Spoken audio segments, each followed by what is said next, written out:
Hello friends, welcome to taste of Channi. இன்னைக்கு நல்ல கிறிஸ்பியான காரச்சேவ் எப்படி செய்கிறதுன்னு பார்க்கலாமா? நான் இன்னைக்கு இந்த காரச்சேவ் செய்கிறதுக்காக 1 கப் பச்சரிசியும் 4 கப்பு கடலை மாவும் எடுத்துருக்கிறேன். தேவையான அளவு உப்பு சேர்த்துக்கோங்க. அப்புறமா 4 டீஸ்பூன் மிளகாய்த்தூள் சேர்த்துக்கோங்க. 1 டீஸ்பூன் மிளகுத்தூள் சேர்த்துக்கோங்க. 1 டீஸ்பூன் ஜீரகத்தூள் சேர்த்துக்கோங்க. மிளகு ஜீரகம் ரெண்டையும் முழுசாகவே எடுத்துட்டு உடனே பொடிச்சு சேருங்க. அப்போ நல்ல வாசனையாகவும் டேஸ்ட்டாகவும் இருக்கும்.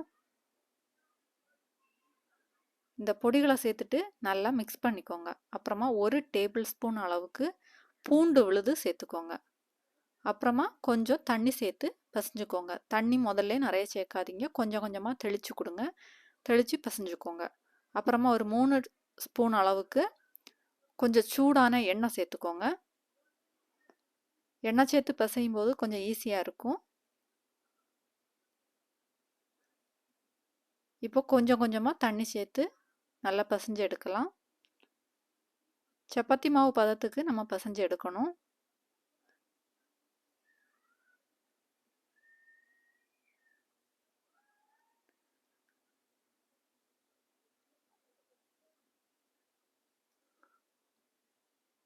இப்போ மாவு பிசைஞ்சிட்டோம். கடைசியாக கொஞ்சம் காயத்தூள் சேர்த்துக்கோங்க.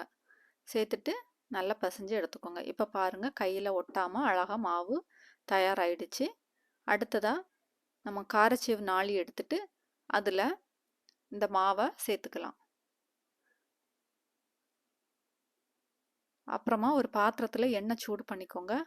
எண்ணெய் சூடானதும் அப்படியே டைரெக்டாகவே நம்ம காரச்சேவை எண்ணெயில் பிழிஞ்சு போட்டுடலாம். நான் முதல்ல உதிரி உதிரியாக போடுறேன்.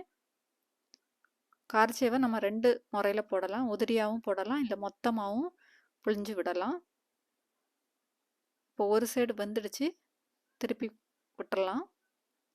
காரச்சேவு வேகிறதுக்கு ரொம்ப நேரம் எடுக்காது. இப்போ காரச்சேவு வெந்துடுச்சு, எண்ணெயிலேருந்து எடுத்துடலாம். திரும்பவும் ஒரு தடவை கூட போட்டு காட்டுறேன். இதுவும் உதிரி உதிரியாக தான் போட்டு காட்டுறேன்.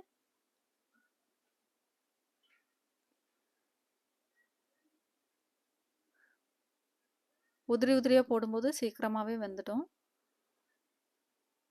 திருப்பி விட்டுருங்க.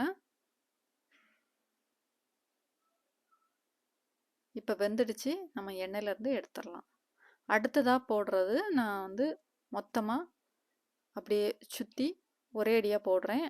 உதிரி உதிரியாக போடலை. இப்போ பாருங்கள், அப்படியே டைரெக்டாகவே ஒரு ரவுண்டாகவே அப்படியே சுற்றி நம்ம காரச்சேவை பிழிஞ்சிடலாம். இது திருப்பி போடுறதுக்கு ஈஸியாக இருக்கும். இப்போ வெந்துடுச்சு, எடுத்துடலாம். இப்போ நல்ல முருகலான கிறிஸ்பியான சுவையான காரச்சாவு தயாராகிடுச்சு. இதை நீங்களும் செய்து பார்த்துட்டு பிடிச்சிருந்தா எங்கள் சேனலை சப்ஸ்கிரைப் பண்ணி சப்போர்ட் பண்ணுங்கள். நன்றி. வாழ்க வளமுடன்.